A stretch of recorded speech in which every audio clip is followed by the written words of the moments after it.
আসসালামু আলাইকুম। এখন শুনবেন সংবাদ শিরোনাম। ৭ জেলায় সড়ক দুর্ঘটনায় নিহত ১২, আহত অন্তত ১৫ জন। বরিশালে অনুমোদনহীন ব্যাটারি চালিত রিকশার দাপট, প্রায়ই ঘটছে দুর্ঘটনা। নিখোঁজ ইমামকে পঞ্চগড়ে শেকল বাঁধা অবস্থায় উদ্ধারের ঘটনায় গাজীপুরে মহাসড়ক অবরোধ করে বিক্ষোভ।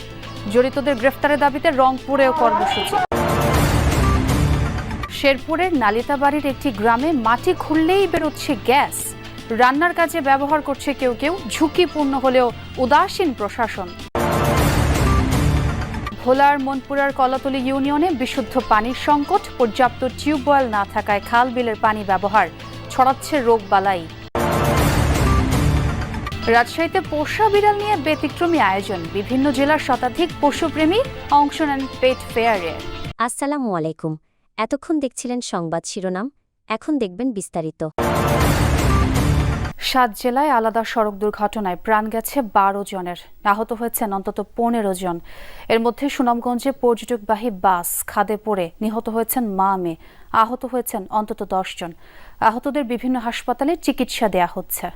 যান্ত্রিক জীবন থেকে দূরে প্রকৃতির সান্নিধ্য পেতে দল বেঁধে বেরিয়েছিলেন সবাই, কিন্তু আনন্দযাত্রা মুহূর্তেই পরিণত হয় বিষাদে। ঢাকা থেকে সপরিবারে টাঙ্গর হাওরে বেড়াতে যাচ্ছিলেন বাংলাদেশ কেমিক্যাল ইন্ডাস্ট্রিজ কর্পোরেশন লিমিটেডের কর্মকর্তারা। সেজুতি ট্রাভেলসের বাসটি সুনামগঞ্জের শান্তিগঞ্জ উপজেলার পাগলা বাজার পৌঁছালে নিয়ন্ত্রণ হারিয়ে খাদে পড়ে যায়। আজকে ঢাকায় বাস অ্যাক্সিডেন্টে 2 জন মানুষ জায়গায় মারা গেছে, আরো 30-40 জন মানুষ আহত হয়েছে।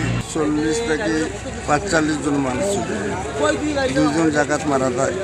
ঘটনাস্থলেই প্রাণ হারান বাসের যাত্রী মঞ্জুরা আক্তার ও তার মেয়ে আয়েশা সিদ্দিকা। দুর্ঘটনায় আহত হন অন্তত 10 জন। খবর পেয়ে ঘটনাস্থলে গিয়ে দুর্ঘটনা কবলিত বাসটি উদ্ধার করে ফায়ার সার্ভিস ও পুলিশ। আহতদের নেওয়া হয় হাসপাতালে। যশোরের বালুবাহী ট্রলির ধাক্কায় প্রাণ গেছে মোটরসাইকেল আরোহী 2 কিশোরের। চৌগাছা উপজেলার জাহাঙ্গীরপুর এলাকায় এই দুর্ঘটনা হয়। পুলিশ জানায়, মোটরসাইকেলে করে চৌগাছা বাজারে যাচ্ছিল ইমন ও আশরাফুল। এ সময় বালুবাহী ট্রলি ধাক্কা দিলে ঘটনাস্থলেই মারা যান 2 জন। এছাড়া লালমনিরহাট ও বাগেরহাটে সড়ক দুর্ঘটনায় নিহত হয়েছেন আরও 2 জন। রাজধানীতেও সড়কে প্রাণ গেছে 1 জনের। বৈদ্যুতিক ব্যাটারি চালিত অনুমোদনহীন যানবাহনের সয়লাব বরিশাল নগরী। চালকদের নেই কোনো অভিজ্ঞতা, প্রতিদিনই ঘটছে দুর্ঘটনা, বাড়ছে হতাহতের সংখ্যাও। কর্তৃপক্ষ বলছে, অবৈধ যানবাহনের বিরুদ্ধে তৎপর তারা।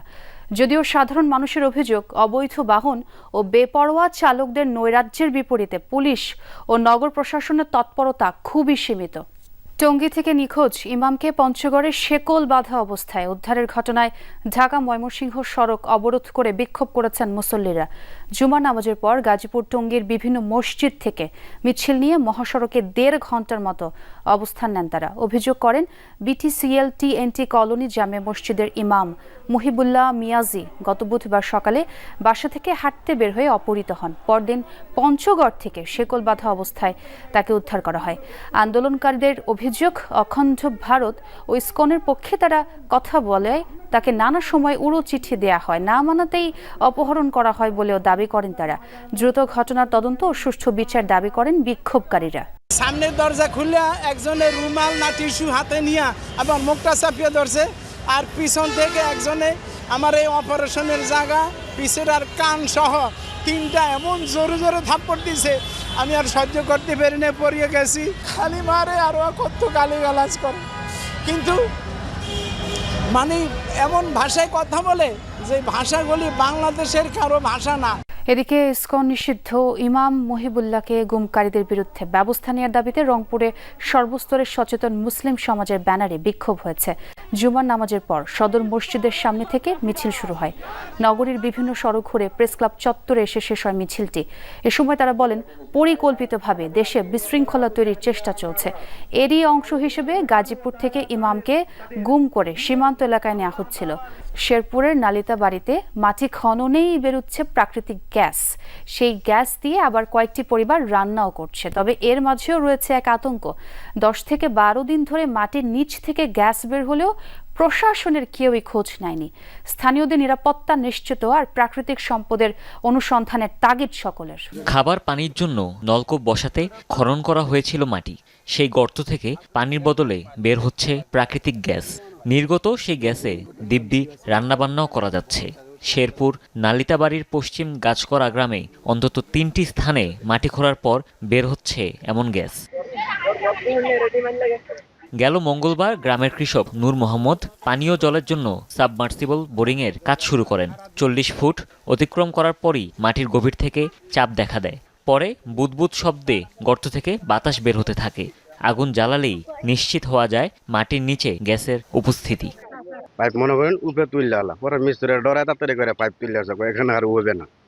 এখানে না হইলে পরে 2 নম্বর জায়গা আছে ওই জায়গা তো একই অবস্থা হইতাছে। ওই বোর্ডিং থেকে আরো 20 ফুট ফাঁকে আর একটা বোর্ডিং করে সেম একই অবস্থা। সেখানে 50-60 ফুট নিচে যাওয়ার পরে আবার বর করে গ্যাস ওড়া শুরু করে। 7-8 দিন ধরে আর কি এই চুলার মধ্যে আমরা রান্না বান্না করতেছি। এমনি মনে করুন কালকে ডালের বড়া বানাইছি, এমনি মাছ ভাজি করছি, ভাত রাঁধছি। এক কলসি বিশুদ্ধ পানির জন্য পাড়ি দিতে হয় 1.5 কিলোমিটার পথ। ভোলার মনপুরার কলাতলী ইউনিয়নের নারীদের এই সংগ্রাম প্রতিদিনকার। অনেকে আবার ব্যবহার করে নদী, খাল ও পুকুরের পানি। এতে ছড়াচ্ছে রোগবালাইও। 2022 সালে ইউনিয়নটি গঠিত হলেও উন্নয়নের ছোঁয়া লাগেনি অভিযোগ স্থানীয়দের। সবেমাত্র ফুটতে শুরু করেছে ভোরের আলো। এর মাঝেই ঘর থেকে বেরিয়েছেন ভোলার মনপুরার কলাতলী ইউনিয়নের নারীরা। সবার হাতেই কলস। নিজেদের বাসাবাড়িতে টিউবওয়েল না থাকায় ছুটতে হয় 1.5 কিলোমিটার দূরে বিশুদ্ধ পানির জন্য। উপজেলা থেকে বিচ্ছিন্ন ইউনিয়ন কলাতলী, বসবাস প্রায় 15,000 মানুষের, অথচ টিউবওয়েল মাত্র 180টি। বিশুদ্ধ পানির জন্য এখানকার নারীদের প্রতিদিন কাঁচা সড়কে ছুটতে হয় দূর দূরান্তে। কেউ কেউ দীর্ঘ পথ পাড়ি দেওয়ার ভয়ে ব্যবহার করেন নদী, পুকুর কিংবা খাল বিলের পানি। এতে মাঝে মধ্যেই রোগবালাইয়ের শিকার হতে হয় তাদের। এর আশেপাশে কোনো একটা এলাকাত কল নাই। মসজিদের পাশে একটা কল আছে, কোন রকম নুনা পানি উঠে 1.5 কিলোমিটার আরো নয় আধা ঘন্টা লাগে সময়। আইতে পারি না, যাইতাম পারি না। তখন পুচকুনির খালের পানি ফিটকারি দিয়ে বইয়ে খাই, আঙ্গুর রোগও চেতে যায়। বিভিন্ন সময় প্রকল্পের অধীনে গভীর নলকূপ স্থাপন করা হলেও তার জন্য অতিরিক্ত অর্থ দাবির অভিযোগও রয়েছে সংশ্লিষ্টদের বিরুদ্ধে। রাজশাহীতে অনুষ্ঠিত হয়েছে পোষা বিড়ালদের এক ব্যতিক্রমী মেলা। এতে বিভাগের বিভিন্ন জেলা থেকে নিজ নিজ পোষা বিড়াল নিয়ে হাজির হন 2 শতাধিক পশুপ্রেমী। নানা জাতের আর বিচিত্র নামের এসব বিড়াল নিয়ে মেলায় অনুষ্ঠিত হয় ফ্যাশন শো, ছিল সেমিনার আর বিড়ালের মালিকদের জন্য খেলাধুলার আয়োজনও। 6ঠবারের মতো পেট ফেয়ার নামের এই আয়োজনের উদ্যোক্তা ছিল পেট ওয়ার্ল্ড রাজশাহী। র্যাম্পে চলছে ক্যাটওয়াক, মানুষ নয় মডেলরা সব বিড়াল। ছুটির দিন শুক্রবার সকালে নানা জাতের আর বাহারি নামের এসব পোষা বিড়ালের মেলা বসেছিল রাজশাহীর একটি কমিউনিটি সেন্টারে। বিভাগের 8টি জেলা থেকে বিড়াল প্রেমীরা নিজেদের পোষা প্রাণীকে নিয়ে যোগ দেন মেলায়। শতাধিক বিড়ালের এই সমাগম মুখর ছিল নানা বয়সী দর্শনার্থীদের ভিড়ে। খুবই ভালো লাগে, প্রতি বছরই এরকম হয় রাজশাহীতে। পেট ওয়ার্ল্ড যে প্রতিষ্ঠানটা, এটা প্রতি বছরই এরকম সুন্দর একটা আয়োজন করে থাকে এবং আমরা এখানে পার্টিসিপেট করে থাকি। বিড়াল প্রেমীরা জানান এরকম আয়োজনে অংশ নিলে তাদের প্রাণীদের ভয় কেটে যায়, মানুষের সঙ্গে যোগাযোগও তৈরি হয়, যা পোষা প্রাণীদের নিরাপত্তা বোধের জন্য অত্যন্ত জরুরি।